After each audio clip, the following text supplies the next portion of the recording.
누가복음 1장 19절 먼저 한 절을 읽고 26절부터 45절까지 같이 읽겠습니다. 19절을 먼저 읽겠습니다.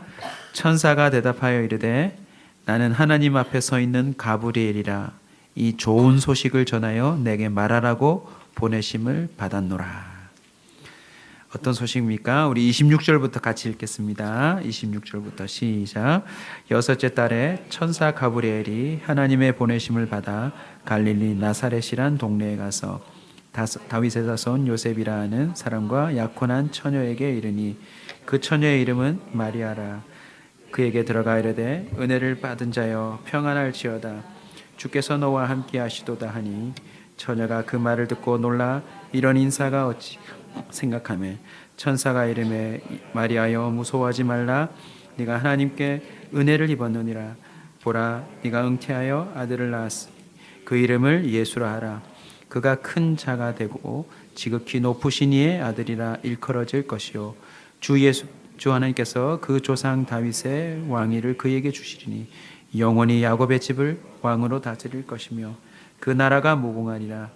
마리아가 천사에게 말하되 나는 남자를 알지 못하니 어찌 이 일이 있으리까.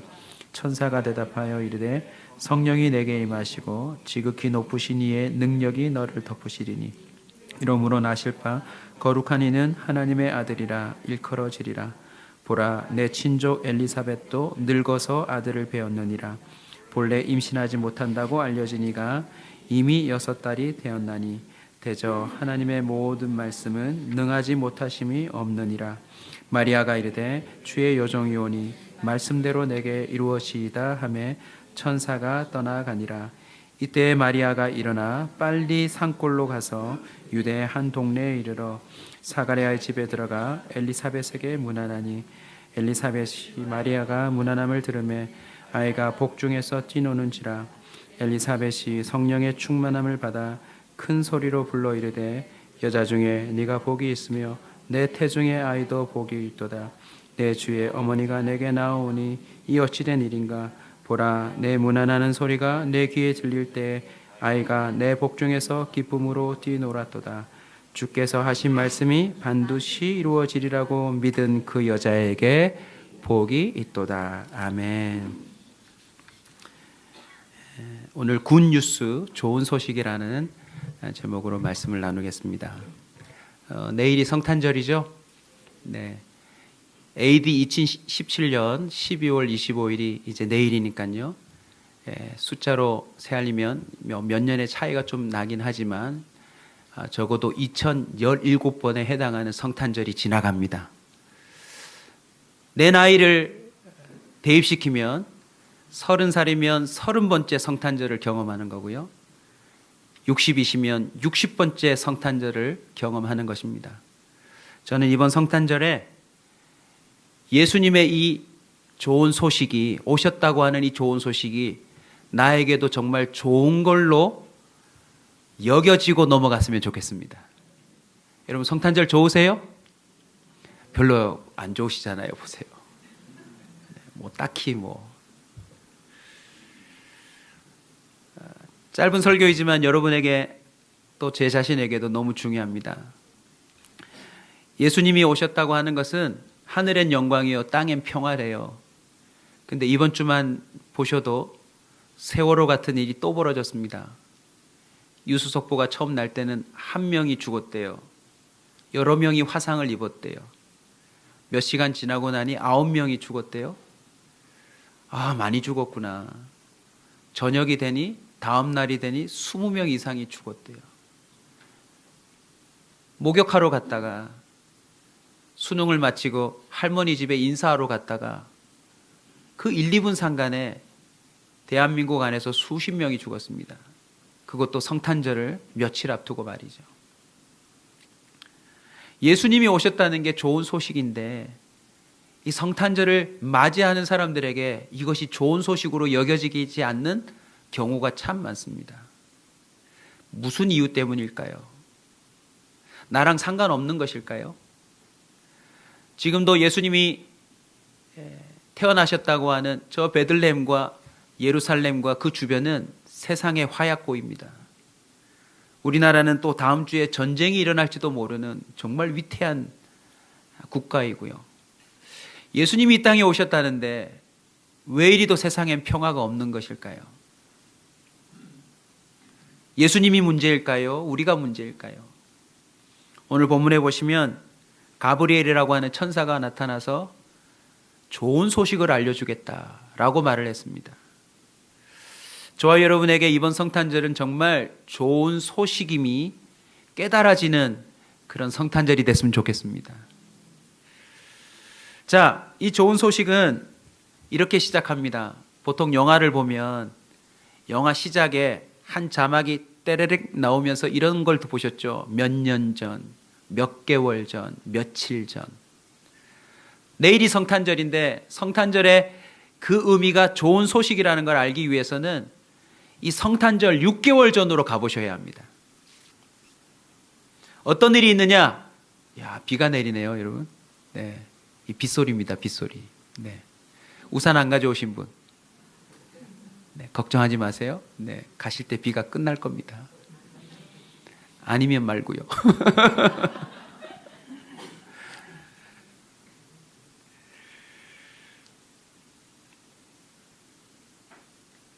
6개월 전에 가브리엘이 마리아를 찾아간 것이 아니라 마리아의 친족을 먼저 찾아가요. 그 친족의 남자 이름은 사가랴라는 제사장이고 그 부인은 엘리사벳입니다. 그 두 사람은 나이가 늙었는데 아이가 없었어요. 그리고 그들은 오늘날로 치면 목사 같은 집안이어서 자신의 순번이 돌아오면, 여러분은 오늘 일주일에 한 번 오셨지만 이들은 거의 목숨을 걸고 예배하러 나가듯 순번을 따라 나가는 그런 집안이었습니다. 그리고 오늘 누가복음 1장을 여러분 혹시라도 집에 가셔서 좀 앞뒤를 읽어보시면 오늘 말씀이 더 이렇게 다시 새겨질 텐데요. 이 두 사람을 이렇게 소개합니다. 그 남자의 이름은 사가랴요, 그 부인의 이름은 엘리사벳이니 이 두 사람이 하나님 앞에 의인이니 주의 모든 계명과 규례대로 흠이 없이 행하더라. 여러분, 하나님을 위하여 흠없이 살아가며 계명을 다 지키는데도 이들에게는 좋은 소식이 별로 없었어요. 매일매일 순번을 따라서 하나님께 예배하고 기도하고 부르짖고 사는데도 평생 자신의 집안에 애가 없었어요. 우리나라에서도 조금만 근대화되기 전만 해도 올라가면 시바지라고 하는 인물이 존재할 만큼 며느리가 들어왔는데 아들을 낳아 대를 잇지 못하면 저주받은 여자로 치지 않습니까? 시족사회에서 아들이 없다라고 하는 건 저주받은 사람으로 쳐요. 이해되지 않습니다. 하나님을 극히 섬기는데 그 집안에 아들이 없었어요. 그런데 예수님 태어나시기 전 6개월 전에 가브리엘 천사가 마리아를 찾아가기 전에 이 집을 먼저 찾아갑니다. 그리고 뭐라고 말합니까? 너희 집에 아들이 태어날 거라고 말을 합니다. 그 아들이 누구죠? 세례 요한이에요. 자, 기억해 두십시오. 누구라고요? 세례 요한. 예수님에게 세례를 줬던 그 사람, 세례 요한입니다. 그리고는 이 소식 뒤에 마리아를 찾아가서 가브리엘이 예수님이 태어날 거라고 말한 사건이 오늘 본문입니다.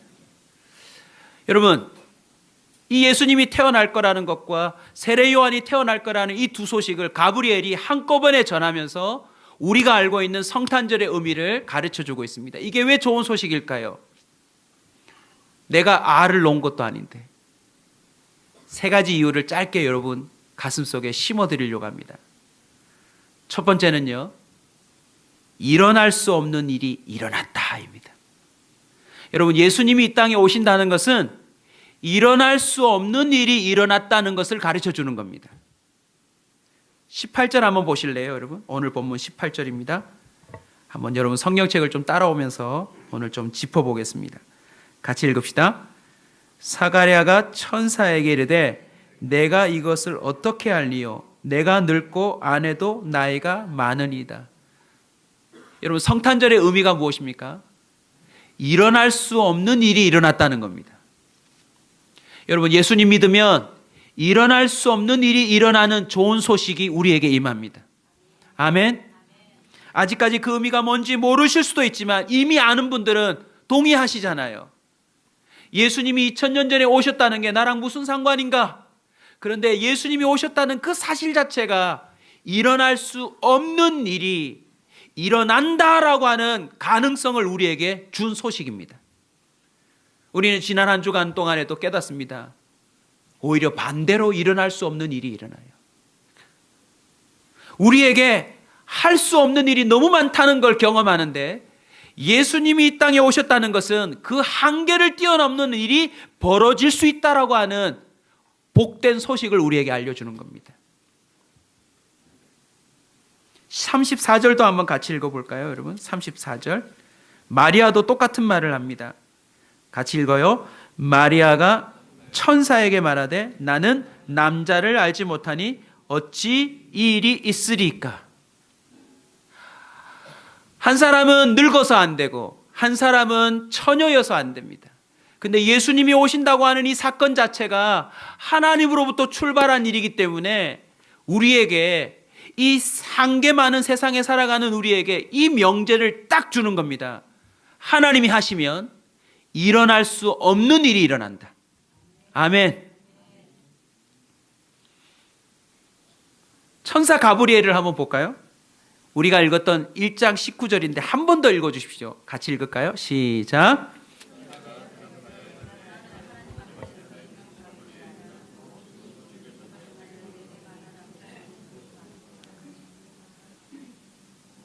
저는 조금 코믹하게 봤어요. 천사가 얼마나 이 참 신비로운 존재입니까? 천사가 나타났다는 것만으로도 굉장히 신비로운데 지금 천사가 굉장히 민망한 일이 벌어졌습니다. 좋은 소식을 알려주면 와 신나해야 되는데 가는 곳마다 반문을 받습니다. 어떤 반문이죠? 에이 이런 일이 어떻게 일어나냐고. 그때 천사가 뭐라고 말합니까? 나 가브리엘이야. 좀 코믹하게 생각했어. 와, 나 가브리엘이거든. 뭐라고 자기를 소개합니까? 나는 하나님 앞에서 좋은 소식을 전하여 너에게 말하라고 직접 심부름을 받고 온 존재다. 할렐루야. 가브리엘은 좋은 소식을 전하는데 단순히 자기 말을 하는 자가 아니라 모든 걸 결정하면 이루시는 하나님의 사신이라는 걸 표현하는 것입니다.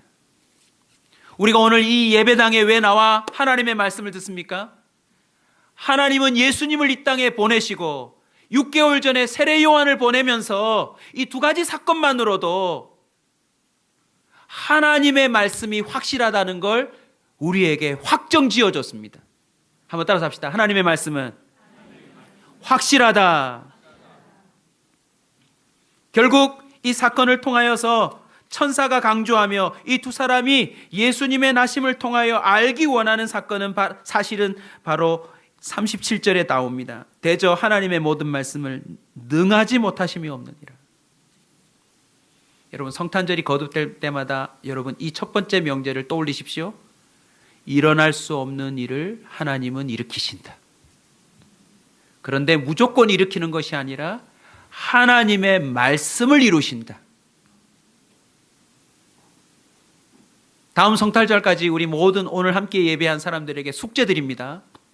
성경을 뒤져서 하나님의 약속 하나를 붙잡아 보십시오. 하나님이 이렇게 하면 이렇게 하겠다라고 하는 하나님의 그 보험 약관 같은 약속을 하나 찾아내서 1년 동안 그 말씀에 순종해 보십시오. 되나 안 되나? 말씀대로 될 줄로 믿습니다. 그게 바로 예수님이 이 땅에 오셨다는 증거인 것입니다. 두 번째는요, 너의 간구함이 들린지라 라는 의미입니다. 여러분, 내가 간구한 게 응답되면 좋은 소식 아닙니까? 아멘? 여러분이 뭔가 소식을 간절히 기다리는데 그게 성사되었다라고 전달되면 좋으세요, 안 좋으세요? 너무 좋잖아요. 오늘 본문 13절 한번 보십시다. 가브리엘이 마리아 이전에 사가랴와 엘리사벳을 찾아와서 또 한 번의 예배를 그냥 순서대로 나온 그 부부에게 뭐라고 말씀하십니까? 먼저 남자에게 얘기합니다. 우리 다 같이 한번 찾아서 읽읍시다. 뭐라고 하나요?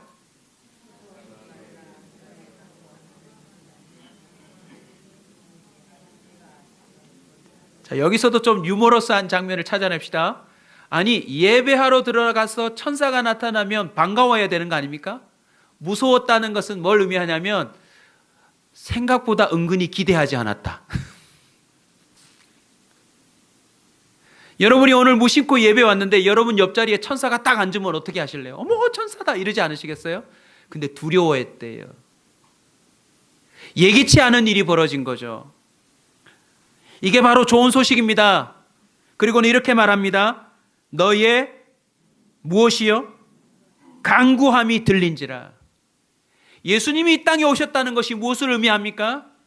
하나님께 간구하면 하나님이 들으신다라는 것이 확정된 겁니다. 할렐루야. 여러분, 성탄절이 우리에게 주는 메시지가 무엇입니까? 주님께 간구하면 들으신다는 것입니다. 그 외에 예수님 외에 많은 사람들이 태어났다고 탄신일을 정해서 얘기를 하지만 그들은 우리의 간구를 들어주지 않습니다. 왜냐하면 그것이 끝이기 때문이지요. 그러나 예수님이 이 땅에 오셨다는 것은 지금도 AD 2017년 모든 날짜를 예수님의 나심에 맞춘다는 것은 예수님은 지금도 우리의 기도를 들어주신다는 것입니다. 할렐루야. 왜 우리가 기도 끝날 때 꼭 예수 이름으로 기도합니까?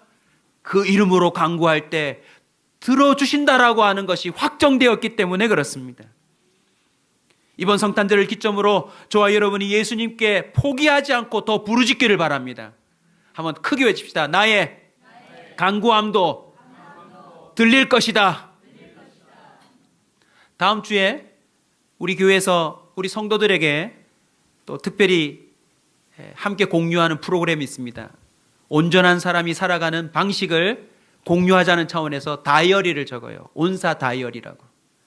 거기에는 매일매일의 기도 제목을 적게 되어 있습니다. 여러분, 제가요 이번 연도에 기록을 깼어요.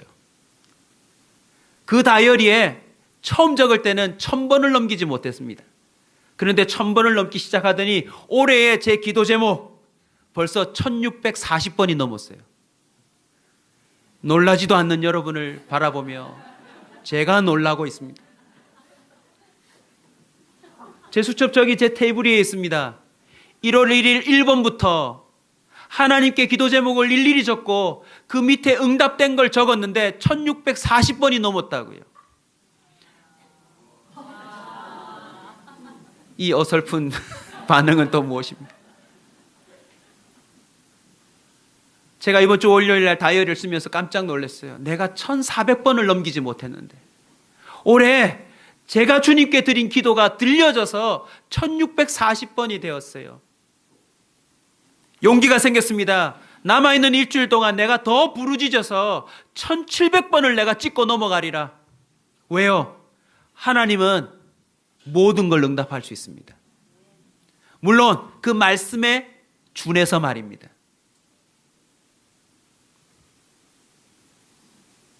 오늘 이 새벽에 재밌는 일이 벌어졌어요. 새벽에 제가 교회 승합차를 타고 일찍 나오는데 제 승합차 가는 그 바로 길목에 바닥에 로또 복권이 떨어져 있었습니다. 어제 복권이었어요. 순간 이 목사의 마음에 어떤 마음이 들어온 줄 아십니까? 주님께서 오늘 나에게 상상에 맡기겠습니다. 지나쳤어요. 근데 다시 돌아와서 주었습니다. 왜 내가 새벽 기도를 가는 그 입구에 이 종이가 떨어져 있을까? 휴대폰을 바로 열어서 어제 복권 당첨 번호와 비교해 보았습니다. 깜짝 놀랐어요. 오늘 재정 보고를 해야 되는데 놀라기 시작하시는군요. 내년에 할 일이 많은데 차문 앞에서 문 열기 직전에 번호를 다 맞춰보았습니다. 깜짝 놀랐어요. 하나도 안 맞아요.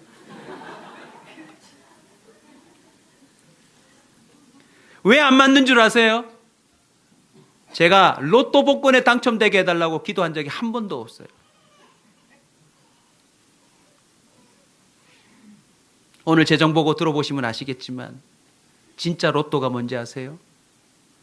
한 번 걸리고 마는 종이가 아니라 구하라 그리하면 주실 것이요, 찾으라 그리하면 너희들이 찾을 것이요, 두드리라 그리하면 열릴 것이니 지금까지는 너희가 내 이름으로 구하지 아니하였으나 구하라 그리하면 받으리니 너희 기쁨이 충만하리라. 제게는 제이라는 복권이 있습니다. 사면 복권도 해주고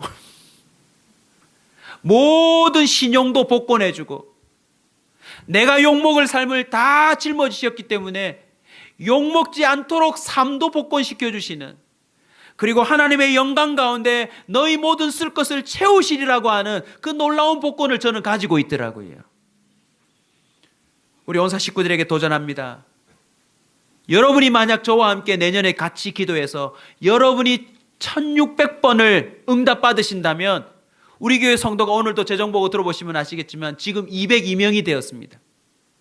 200명이라고 치고 1600번씩 1인당 응답받으면 내년에 우리 교회가 받는 응답은 몇 번입니까? 수학 선생님 좀 도와주세요. 몇 번이죠? 32만 번이에요. 32만 번. 조그마한 개척교회가 한 해 동안 기도해서 32만 번의 기도 응답을 받는다면 이 부산에 저기 있는 용궁사를 넘는 거 아니겠습니까? 아멘? 제가 그 절을 가봤는데 중국 관광객, 미국 관광객도 옵니다. 왜 오는 줄 아세요? 소원 3개를 빌면 하나는 이루어진대요. 33.3%. 3개 중에 하나는 걸린대요. 그래서요, 용궁사 들어갈 때 티켓을 내고 입장료를 내야 합니다.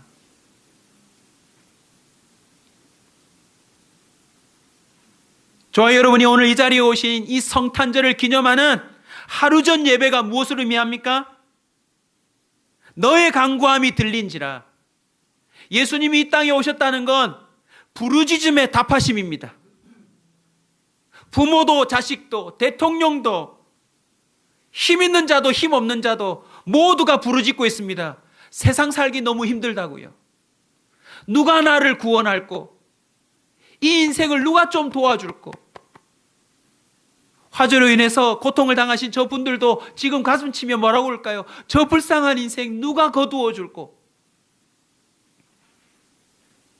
출애굽기 3장 9절에 보면 이제 가라 이스라엘 자손의 부르짖음이 내게 달하고 애굽 사람이 그들을 괴롭게 하는 확대도 내가 보았노니. 우리 하나님의 마음이요, 부르짖음이 다 차면 구원할 자를 보내주는 게 주님의 마음입니다.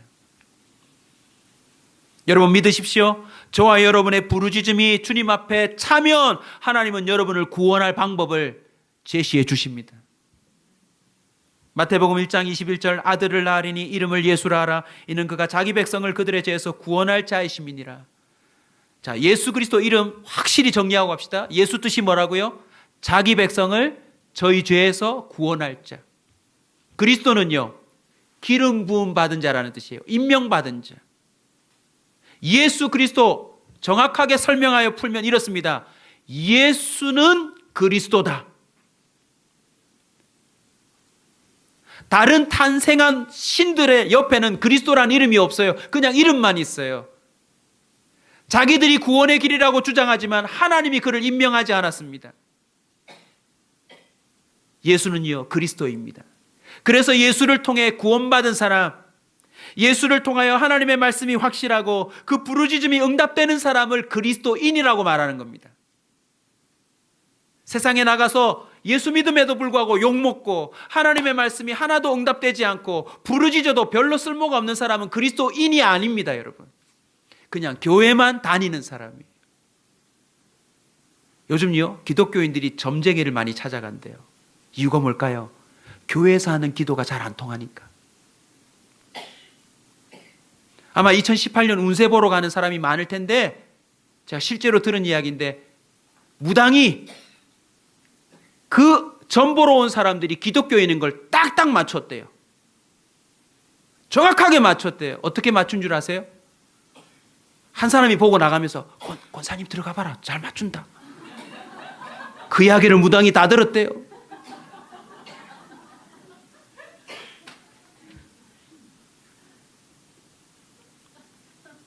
우리 동네에도 매년마다 붙는 현수막이 있습니다. 노란 현수막이에요.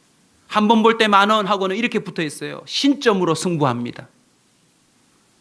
제가 처음 현수막에 붙었을 때 의아해하다가 저도 약간 어려워지니까 전화 걸보고 싶은 욕구가 생기더라고요. 왜요? 신점으로 승부하는데 단돈 10,000원이래요. 전화를 안 걸었어요. 왜요? 그 다음 달에도 붙고 그 다음 달에도 붙는데 깨달았어요. 장사가 안 되는구나. 아니, 신점으로 승부하면 현수막 걸 필요가 뭐가 있습니까? 자기가 다 맞춰서 자기가 알아서 살면 되지.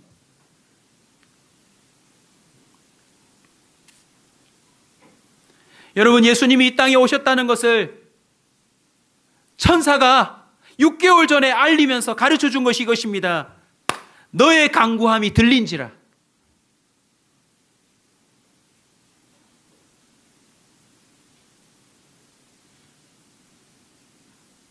성탄절은 단순히 캐롤을 부르며 산타를 외치며 선물을 기대하다가 끝나는 시즌이 아니라 하나님의 말씀은 확실하여 일어날 수 없는 일들이 일어나고 그 이름을 의지하여 간구하는 모든 자의 부르짖음이 지금도 들린다, 응답된다라고 하는 사실을 확정지은 일입니다. 마지막 세 번째는요, 모든 믿는 자에게 동일한 은혜가 임한다입니다. 바로 구원의 소식이죠. 자, 28절 본문 한번 보겠습니다. 28절 같이 읽읍시다. 그에게 들어가 이르되 은혜를 받은 자여 평안할지어다. 주께서 너와 함께 하시도다. 성탄절이 왜 좋은 소식입니까? 은혜가 임했다는 것을 가르쳐 주는 소식입니다. 여러분, 성탄절이 점점 다르게 느껴지시는 분 계시죠? 하나님의 은혜가 임한 자입니다. 성탄절이 새롭게 깨달아진다는 건 주께서 너와 함께 한다는 뜻입니다. 성탄절 되면 임마누엘 임마누엘 들리실 텐데, 임마는 욕이고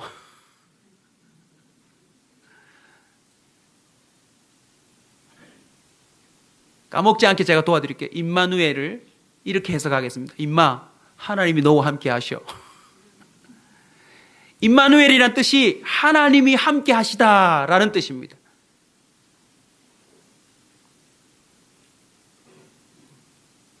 사가랴와 엘리사벳에게 세례 요한이 잉태되고 그 6개월 뒤에 마리아에게 예수님이 잉태되었다라는 것이 무엇인 줄 아십니까?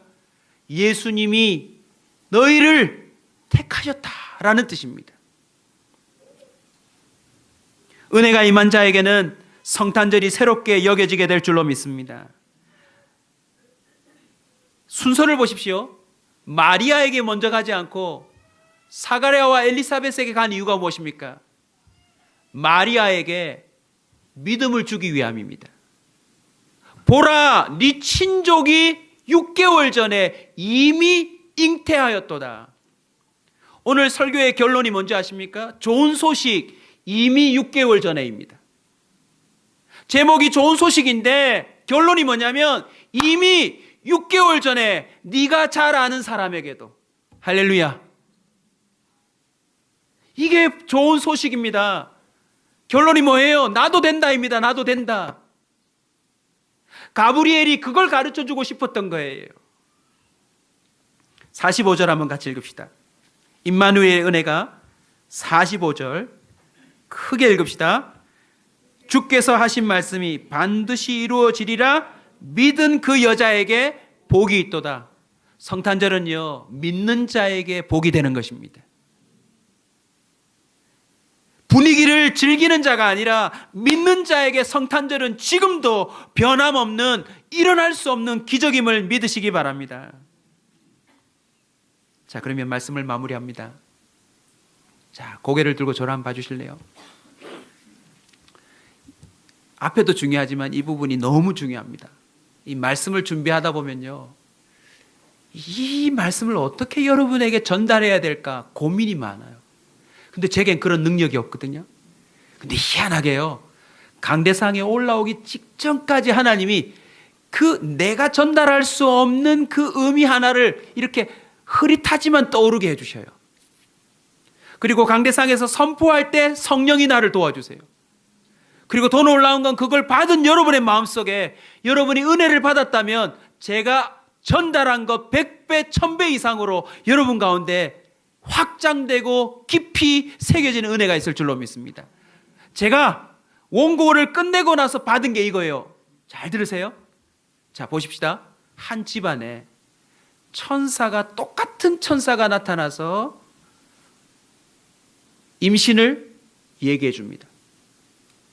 사가랴와 엘리사벳이 여러분의 고모부, 고모쯤 된다고 생각해 보십시오. 얼마나 놀랍습니까? 근데 6개월 뒤에 본인에게 왔는데 자기는 처녀예요. 근데 둘 다 부인할 수 없는 좋은 소식입니다. 그리고 이 두 아이는 태중에서부터 성령 충만해가지고 태동이 틀리대요. 그리고 이 아이들은 태어나서 많은 사람들을 주께로 돌아오게 하며 사람들을 살리는 위대한 믿음의 사람이 될 거래요. 실제로 이 둘은 태어났습니다. 그리고는요, 33세가 될 때까지 이 두 청년은 정말 그 시대의 리더가 돼요. 세례 요한하면 임금도 그를 두려워할 정도로 굉장한 리더가 됩니다. 예수님요, 정말 마을마다 찾아가며 기적을 일으키는 그 당시의 로마 왕도 유대인의 지도자들도 어찌할 수 없는 인물이 됩니다. 근데 끝이 뭐죠? 둘 다 비참하게 죽어요. 세례 요한은 그 당시에 불륜으로 결혼한 왕의 부부를 정확하게 공의롭게 정죄하다가 그만 눈밖에 나는 바람에 목이 잘려나가서 쟁반 위에 그 머리가 담겨져서 그 왕비에게 선물로 주어집니다. 여러분의 자식이 목이 잘려서 쟁반 위에 들려져 왕궁으로 배달됐다 생각해 보세요. 이게 무슨 좋은 소식입니까? 처녀의 몸에 애가 생기는 놀라운 기적과 그리고 그 아이가 자라나면서 베푸는 기적을 보며 깜짝 놀란 그 어미의 삶의 끝이 무엇입니까? 십자가에서 잔인하게 죽어나가는 모습을 봅니다. 두 엄마가 뭐라고 했을까요? 가브리엘을 찾았을 거예요. 가브리엘 다시 오라고 그래. 무슨 좋은 소식이야. 이렇게 끝날 줄 알았다면 그날 찾아오지 말 것을, 이렇게 두 자녀가 비참하게 죽어서 없어질 것을 뭐하러 그 30년 전에 찾아와서 그냥 애 없이 살다가 죽게 만들지. 그냥 요셉과 결혼해서 요셉의 씨로 그냥 아이를 놓고 잘 살게 내버려두지. 뭐하러 우리에게 이 좋은 소식을 알려줬는가. 그렇게 끝나야 되는 거 아니에요, 여러분? 알고 보면요, 예수님 태어나시기 전에 이만 6개월 전에 이 태고의 소식들은 좋은 소식이 아니에요. 가슴에 한이 맺히는 소식 아닙니까? 근데 놀랍게도 이 사건 이후에 어떤 일이 벌어지죠? 예수님은 세례 요한이 죽는 소식을 예수님의 십자가 이전에 직전에 듣습니다. 예수님 당신도 결국 십자가 위에 죽습니다. 결론이 어떻게 날까요? 누가복음 1장으로 가봅시다. 여러분 읽으시는 누가복음은요, 누가라고 하는 그 당시의 의사가 기록한 성경입니다. 우리가 지금 알고 있는 이 성탄절의 6개월뿐만 아니라 그 이후에 6년, 10년 그 뒤에 모든 일들을 다 알고서 기록한 성경이 누가복음이에요. 자, 1장 1절 같이 한번 읽읍시다. 시작.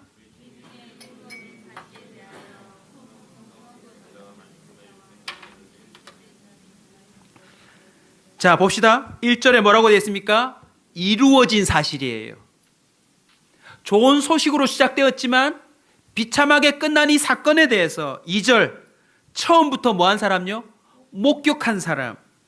그리고 이 말씀에 실제로 동조하여 일꾼이 되어 본 사람들. 그 사람들이 이 좋은 소식 안에 있는 내력을 저술하려고 붓을 많이 들었대요. 그런데 3절, 그 모든 일을 누가인 내가 무엇부터요? 근원부터 자세히 미루어 살펴서 지금 누구에게? 데오빌로 각하에게 차례대로 써보내는 것이 좋은 줄로 알았노니. 4절 다 같이 읽읍시다. 시작.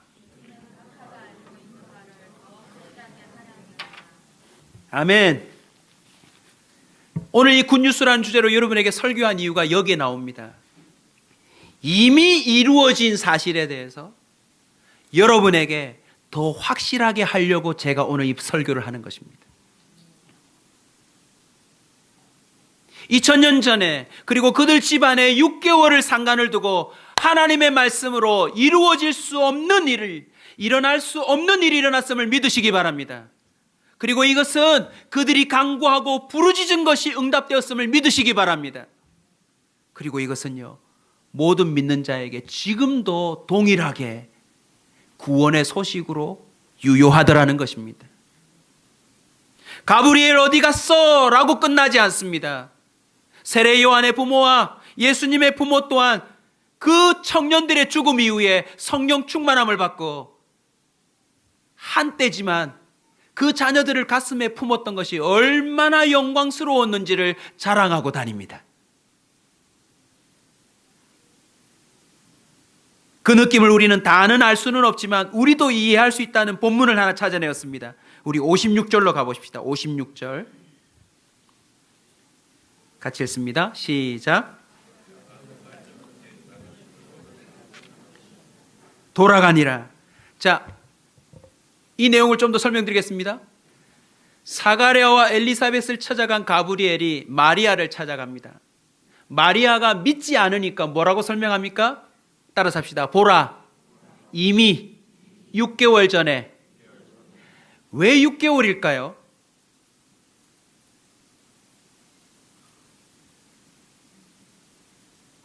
의사 선생님들 좀 도와주세요. 왜 6개월일까요?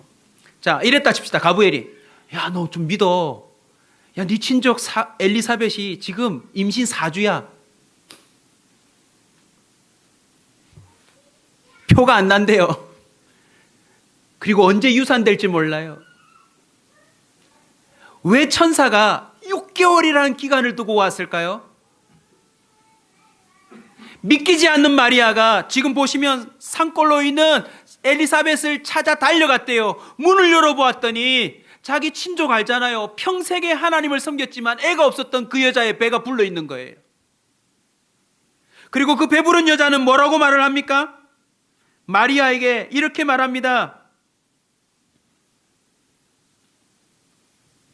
41절을 보십시오. 엘리사벳이 마리아가 문안함을 들으매 아이가 복중에서 뛰노는지라. 엘리사벳이 성령 충만함을 받아 큰 소리로 불러 이르되 여자 중에 네가 복이 있으며 네 태중의 아이도 복이 있느니라.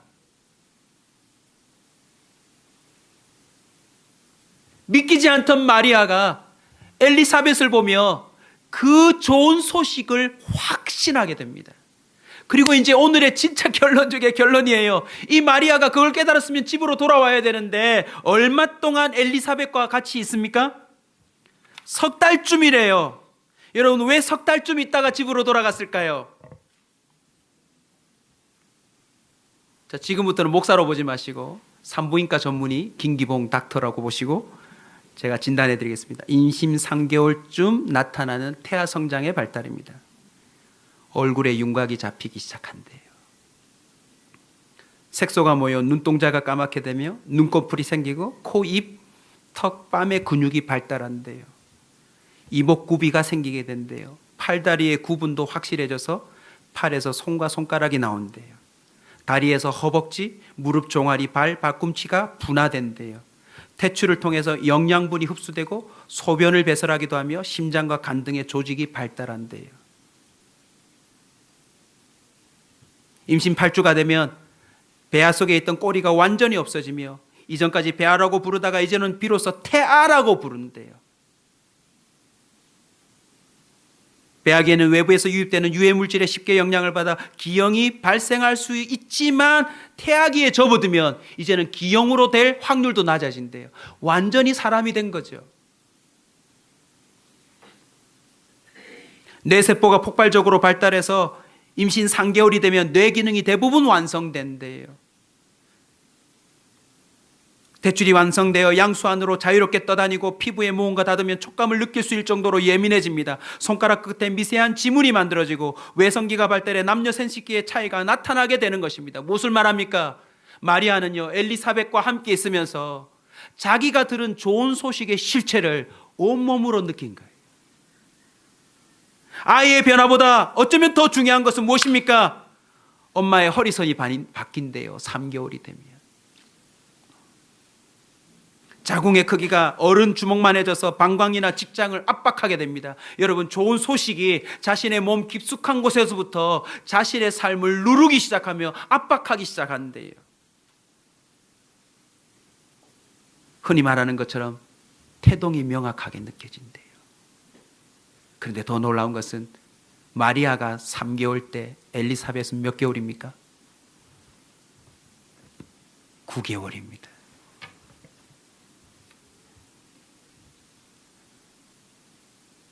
저는 우리 교회가 예수 그리스도의 그 살아계심을 태동처럼 느끼는 사람들이 모여있기를 축원합니다. 6개월 앞서 맛본 자가 6개월 뒤에 따라오는 자들에게 그 느낌을 설명하며 그 사람이 또 그 예수님의 태동을 느낄 수 있기를 주의 이름으로 축원합니다. 요한계시록 3장 20절은 이렇게 말합니다. 볼지어다 내가 문 밖에 서서 문을 두드리노니 누구든지 내 음성을 듣고 문을 열면 내가 그에게로 들어가 그는 나로 더불어 먹고 그는 나로 더불어 먹으리라. 할렐루야. 여러분, 예수님 믿으면요, 마리아가 직접 예수님을 잉태한 것 이상으로 성령이 우리 안에 들어오셔서 우리의 몸과 영혼을 사로잡는다는 사실을 믿으시기 바랍니다. 안 믿으시겠지만 저는요, 정말 주님의 태동을 느껴요. 우리 교회 성도들 대부분이 태동을 느끼는 걸 전 봅니다. 함부로 살려다가 함부로 뛰지 못해요. 밤에 잘 때도 이리 누웠지만 저리 누웠지만 내 안에 계시는 예수님의 그 태동 때문에 밤잠을 못 이루는 사람들이 많아요. 그래서 바울이라고 하는 사람은 예수님을 핍박할 뿐만 아니라 예수 믿는 사람들을 골라서 잡아 죽였는데, 갈라디아서 2장 20절에 이렇게 말합니다. 한번 따라서 합시다. 내가 그리스도와 함께 십자가에 못 박혔나니 그런즉 이제는 내가 사는 것이 아니요 오직 내 안에 그리스도께서 사시는 것이라. 이제 내가 육체 가운데 사는 것은 나를 사랑하사 나를 위하여 자기 자신을 버리신 하나님의 아들을 믿는 믿음 안에서 사는 것이라.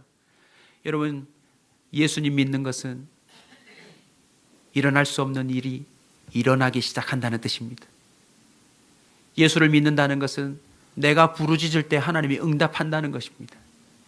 예수를 믿는다는 것은 모든 믿는 자에게 주어지는 구원의 그 소식이 내게도 확정된다라는 뜻을 의미하는 것입니다. 이번 성탄절부터 여러분이 예수님을 임신하듯 예수님을 여러분의 삶에 영접할 수 있기를 축원합니다. 그리고 내년 성탄절쯤 되면 정말 내 안에 계시던 예수로 말미암아 또 한 명의 예수를 닮은 인생이 탄생하는 기적이 나타나기를 주의 이름으로 축원합니다. 그게 누굴까요? 바로 저와 여러분입니다. 내 안에 계시는 예수님 때문에 예수님을 닮은 자로 살 수밖에 없는 자. 그래서 성탄절에는요, 예수님이 여기저기서 걸어 다녀야 합니다. 그 안에 예수의 심장이 뛰고 있는 자들, 그 안에 예수의 역사하심이 온 몸과 온 삶을 붙들고 있는 자들. 오늘 예배 마친 이후에 만삭이 되신 분들이 이제 임신하시는 분들에게 간증할 수 있기를 주의 이름으로 축원합니다. 아멘. 보라, 네 친조 엘리사벳도 이미 임신한 지 6개월이라. 6개월이 무엇입니까? 2017년이 되었습니다. 아무쪼록 저와 여러분에게 올해 성탄절은 새로운 가슴이 뛰는 예수 그리스도의 그 심장이 느껴지는 새해가 되시길 주의 이름으로 축원합니다.